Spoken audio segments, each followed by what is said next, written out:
Seorang yang sudah sampai usia 40 tahun, maka Allah mengingatkan ia untuk menyiapkan 5 bekal utama sebelum dia kembali pada Allah Subhanahu wa taala. Hati-hati yang sudah sampai 40 tahun, jika Anda belum memiliki satu di antara 5 ini, Anda mesti khawatir. Dan ini peringatan dari Al-Quran. Baik, 1. Qala Rabbi awzi'ni an ashkura ni'mataka allati an'amta 'alayya wa 'ala walidayya. Amanat pertama, kata Allah, dia mesti memperbanyak doa kepada Allah Subhanahu wa taala agar dibimbing. Banyak doa agar dibimbing mensyukuri nikmat hidup, plus bisa meningkatkan bakti pada orang tua. 1.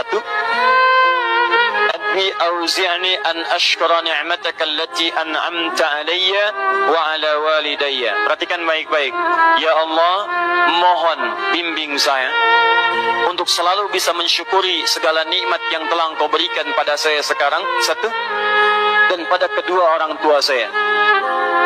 Baik, jadi kalau sudah sampai usia 40 tahun, pertama, Anda memohon doa kepada Allah untuk dibimbing terus bersyukur kepada Allah. Ini yang mau saya tegaskan. Lihat baik-baik. Apa itu syukur?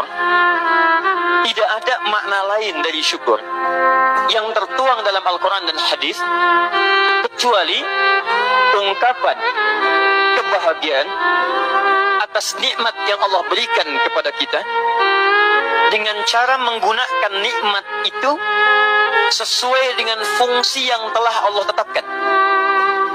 Misal, kita akan bersyukur dengan nikmat penglihatan mata. Anda diberikan 40 tahun dalam hidup, mata masih bisa melihat. Bagaimana mensyukuri nikmat mata? Kalau Anda ingin syukuri nikmat mata, maka yang paling singkat, gunakan nikmat mata ini sesuai dengan peruntukan yang telah Allah tetapkan. Fungsi yang telah Allah tetapkan. Apa fungsi mata? Masih ingat? Melihat yang baik-baik. Quran surah ke-24 ayat 30 untuk laki-laki, ayat 31 untuk perempuan. Qul lil mu'minina yaghuddu min absarihim. Katakan pada pria-pria yang merasa punya iman. Dengan iman itu dia yakin dengan akhirat. Wa bil akhirati hum yuqinun. Karena yakin dengan akhirat dia sadar akan pulang dan dia tahu nikmat matanya akan ditanya oleh Allah Subhanahu wa taala. Katakan pada pria-pria yang yakin bahwa matanya akan ditanya oleh Allah. Quran surah ke-17 ayat 36. Inna sam'a wal basara wal fuada kullu ulaika kana anhu mas'ula. Setiap pendengaran Anda, penglihatan Anda, plus apa yang Anda pikirkan, satu saat akan ditanya, dipertanggungjawabkan di hadapan Allah Subhanahu wa taala. Karena itu kata Allah, katakan pada orang-orang yang yakin dengan itu semua, ghuddu min absarihim, matanya hanya boleh melihat yang baik-baik saja.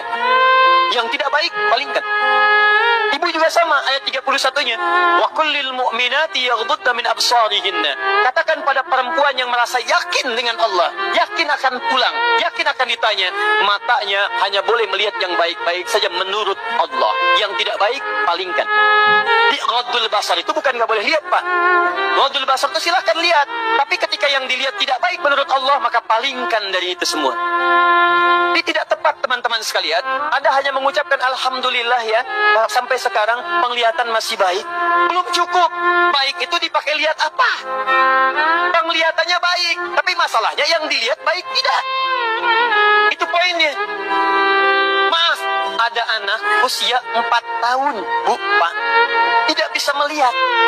Dalam tidak bisa melihatnya, dia masih mau menghafal Al-Quran. Namanya Mu'af. Tinggalnya di Asyut, adanya di Kaira, negaranya Mesir. Matanya nggak bisa lihat, tapi dia sampaikan pada bapaknya, Pak, saya ingin menghafal Quran. Saya ingin menghafal Quran. Kata bapaknya, kamu yakin? Saya yakin.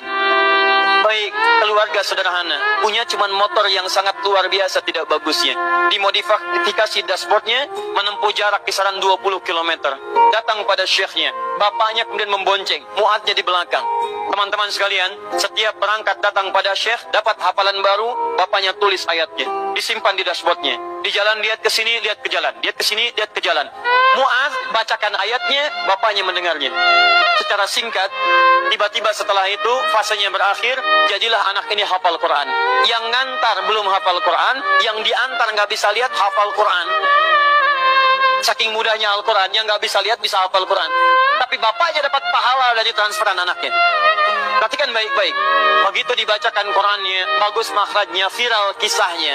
Begitu viral di Timur Tengah, datang reporter mau wawancara. Pertanyaan pertama, kalau Adinda diperkenankan oleh Allah untuk bermohon saat ini, apa yang mau dimohonkan kepada Allah?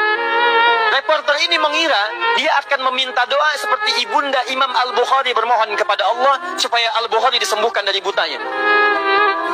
Bu, Pak, Imam Al-Bukhari itu dulu buta. Butanya permanen. Dilahir 2 tahun ayahnya meninggal, 4 tahun buta permanen. Nanti ada satu kejadian di situ, yang dengan kejadian itu ibunya berdoa kepada Allah, anaknya menghafal Quran sampai di surat Qaf, ya, ayat ke-22. Anaknya murajaah ayat, ibunya memohon kepada Allah sambil menangis, sambil tertidur, sampai tertidur. Disitulah kemudian terjadi sesuatu yang luar biasa. Seketika Allah sembuhkan Al-Bukhari kecil, matanya bisa melihat kembali. Karena kajian kita bukan di sini, lain waktu nanti saya terangkan. Anda yang punya kitab Fathul Bari, Syarah Sahih Al-Bukhari, beli jilid pertama, kitab Muqaddimah, halaman 634, paling kiri, paragraf yang ketiga, baris 1 sampai dengan 9. Anda temukan kisahnya. Nah, reporter ini mengira, ini Mu'adz akan minta kepada Allah seperti Al-Bukhari kecil memohon kepada Allah, matanya bisa melihat lagi. Ternyata lihat baik-baik. Kalau saya diperkenankan bermohon kepada Allah dan permohonan saya dikabulkan, maka pertama saya akan mohon kepada Allah untuk tetap membutakan mata saya sampai dengan kiamat. Ya Rabb, mohon butakan mata saya sampai kiamat, karena dengan buta mata ini saya bisa menghafal Quran. Saya takut ya Allah, kalau saya melihat lagi, mata saya melihat maksiat dan hilang Quran dari hafalan saya. Anda bisa bayangkan, anak kecil 4 tahun, mata nggak bisa lihat, digunakan menghafal Quran. Dan dia takut kalau melihat matanya dipakai maksiat. Antum dikasih 40 tahun, 40 tahun, lebih daripada 4 tahun, lebih dari 14 tahun, Anda sampai 40 tahun, dipakai mata, dipakai apa mata Anda sampai dengan hari ini? Berapa maksiat yang telah Anda kumpulkan dari mata Anda itu? Mungkin wajar, jangankan hafal, baca masih sulit, lihat mushaf masih enggan, membaca masih susah. Kalau Anda sulit berhadapan dengan Al-Quran dalam pandangan Anda, tanyakan pada diri Anda, dipakai maksiat apa mata ini selama ini? Oh